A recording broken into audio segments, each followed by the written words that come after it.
About 17 years ago, we initiated as European Jewish Congress the passing of a resolution of the European Parliament calling upon European countries and European institutions to mark every year the day of the liberation of Auschwitz, the 27th of January, as a memorial day, day of commemoration of the Jewish Holocaust and the killing and mass murdering of European Jewry. This has become a tradition, and lately, about 2 years ago, the president of the European Parliament, the actual president, Martin Schulz, decided that this commemoration will be under the presidency of the European Parliament, and the president of the European Parliament, whoever will be, will continue this tradition. And I understand it's been going for 17 years now, is that correct? Yes, about 17 years, yes. And then the United Nations took it up as International Day of Commemoration. But it was initiated by the Europeans.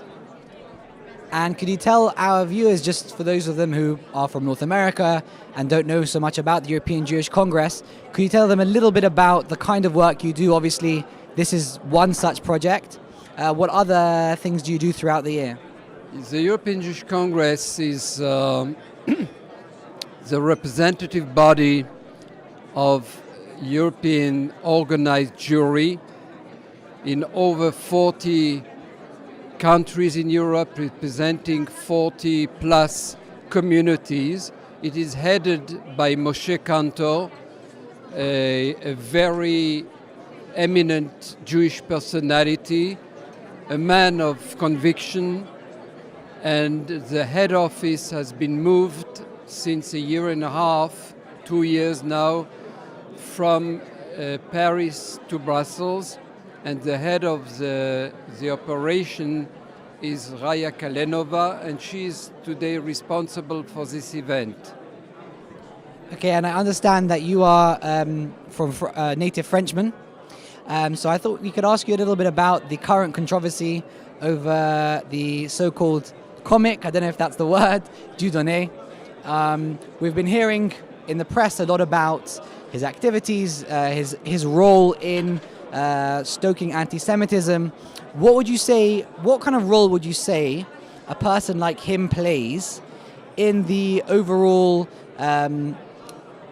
political and religious extremism in France in general? He's not a politician, he's not a religious figure, but what role does he play?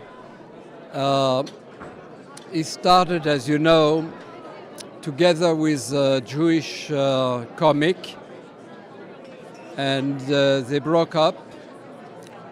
He went his way and became literally an anti-Semite, using all the most vicious cliché of anti-Semitism to attract people. And it's a combination of populism, of extremism, of extreme rightists, and as well of some Maghrebians and Arabo-Maghrebians. Is not so successful, but one must say that is harming in a way that the few people who follow him are voicing their support to Dieudonné in such a way that it has become an embarrassment to France. And the French Minister of Interior has decided that to stop anti-Semitism in all forms, one should not only fight against the stereotypes of anti-Semitism in internet and in different, but this form should be as well stopped.